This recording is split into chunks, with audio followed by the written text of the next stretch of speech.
Конфликт на границе Таджикистана и Кыргызстана. Последние новости. Досмотрите это видео до конца, и вы узнаете, кому, по мнению военного политолога, выгоден конфликт на таджикско-кыргызской границе.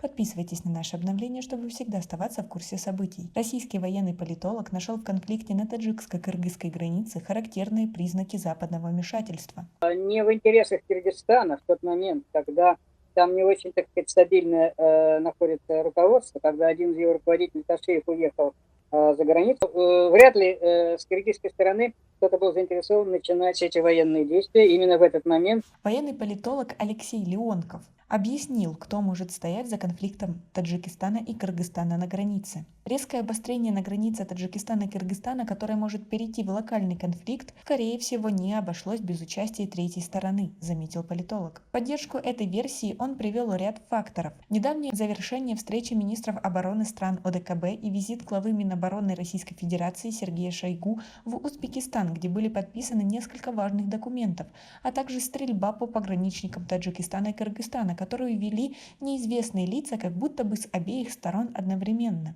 Леонков напомнил, что в Таджикистане были подписаны документы о расширении системы ПВО на южном направлении, а затем Россия и Узбекистан приняли программу стратегического партнерства в военной области на 2021-2025 годы. Фактически Министерство обороны России привело объединительное мероприятие перед грядущей угрозой с юга, которая обязательно проявит себя после ухода США из Афганистана.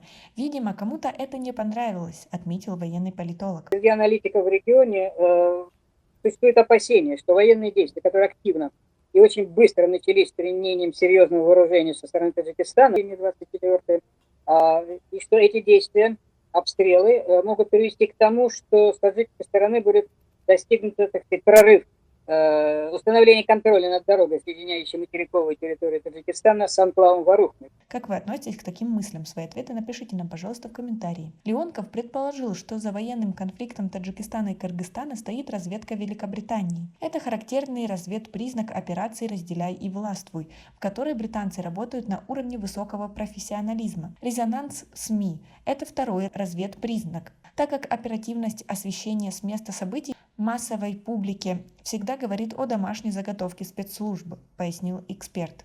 Политолог также предположил, что из-за резонансности отголосков события могут стать конфликты между мигрантами в России. В конфликте Таджикистана и Кыргызстана, естественно, Россия не заинтересована, да и самим участникам конфликта воевать не с руки. Зато британцам и американцам этот конфликт как бальзам на душу, заключил Леонков. А вы как думаете, возможно ли здесь третьи силы? Свои ответы напишите нам, пожалуйста, в комментарии. У нас пока на этом все. Цените наше видео подпиской и лайком. До скорой встречи!